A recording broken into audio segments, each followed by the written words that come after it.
পতাকার 5 রং। কলমে সুকান্ত আচার্য। বলো তো দেখি পতাকায় মোদের কয়টি রং আছে? শিক্ষক এসে শুধালেন হেসে দ্বিতীয় শ্রেণীর কাছে।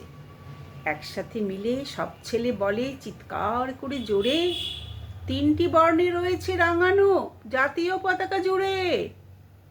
শ্রেণীর পেছনে বেঞ্চের কোণে শিশু ছিল এক বসে। পতাকার মাঝে 5 রং আছে, বলল সে মৃদু ভাষে। কথা তার শুনে বাকি শিশুগণে হেসে খায় লুটোপুটি। শিক্ষক রেগে বলেন হেঁকে, বোঝাও কি করে 5টি? মাথা নিচু করে ভয়ার্ত স্বরে সরল শিশুটি বলে, ওপরে গেরুয়া, মাঝখানে সাদা, সবুজ আছে তার তলে, আর আছে আঁকা গোলাকার চাকা, নীল রং আছে এতে। শিক্ষক বলে, এটিকে ধরলে তবুও হচ্ছে 4টে। অবোধ শিশুটি বলল তখন, রং আছে আর এক, লাল লাল ছোপ দাগ দেখা যায় ওই পতাকার মাঝে।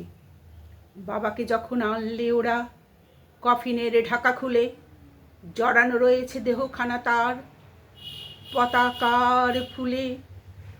রক্তের দাগে ছিল লাল ছোপ ওই পতাকার মাঝে। এই নিয়ে মোট হলো 5টি। এবার তো ঠিক আছে? সরল শিশুটির জবাবখানি কাঁপিয়ে দিল বুক।